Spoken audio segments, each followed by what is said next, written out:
His response is almost, you must be kidding. You must be kidding me. It can't be me. You obviously don't know who I am.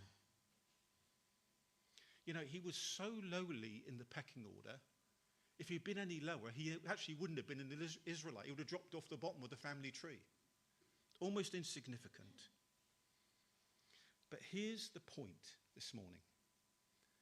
What had been spoken into his life by man was not what God intended him to be.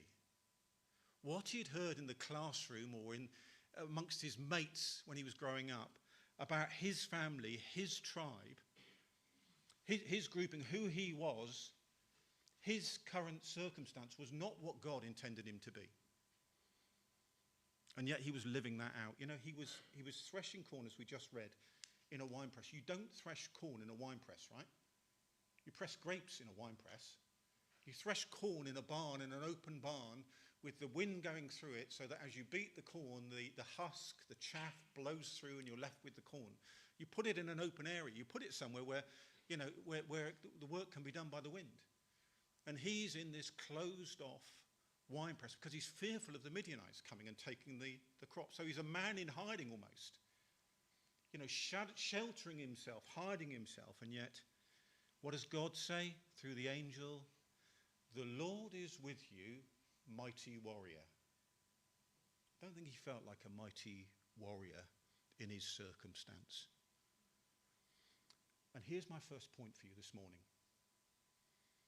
Whatever people may have said about you, whatever disappointments you've had in your life, whatever the success or lack of success you have seen in the past, that in no way limits the potential God sees in you and what God is calling you to be. You might have had a parent that said something to you that you felt holds you back. You'll never come to anything. You might have had relationships that have gone wrong that mean you're broken inside. You might have had career or job disappointments. You might have had something that teachers said about you. You'll never do any good. You may be living not living up to others' expectations. There might be all kinds of things in your history which say to you internally that you're not good enough, that I can't, that I'm not able.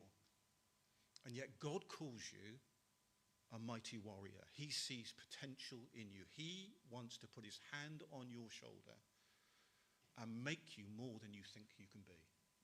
That's God's intention for each one of us, that we be raised up as mighty men and women in here. The Lord is with you, mighty warrior. Phil mentioned, Pastor Phil mentioned a few weeks ago, society is increasingly telling people to look inside themselves and see what they find there and then live that out. Whatever you see there, live that out. Be that, shout it out. Be proud of what you are. Live out what you see inside yourself. Well, look, when I look inside myself, I see messiness, right? I see things which aren't too clever. I see things which I rather weren't there. There's some good stuff in there, but it's not all good, right? I look inside myself and I don't necessarily see the best of me or the best that I can be. When I look to Jesus and I look to be like him, endeavor to be more like him, that's where I get myself fixed. That's where I can improve myself. That's where I can be all that I am called to be. Not by amplifying what I am, but in being more Christ-like. You heard these words said before from this pulpit, actually. Pray that he might increase and I might decrease. Yeah. We sing words, and when we sing the words, we should understand what we're singing. In Christ alone, my hope is found. He is my light, my strength, my song. This cornerstone, this solid ground, firm through the fiercest drought and storm. What heights of love, what depths of peace, what fears are stilled when striving cease. My comforter, my all in all, here in the love of Christ I stand. That's the people we want to be. Point 2 is this, and this is what you don't hear in the children's account, the children's story of Gideon. It's deal with the violation in our lives. Deal with those things that aren't right in our lives. What was the first thing Gideon was called to do? It wasn't called to go and fight the Midianites.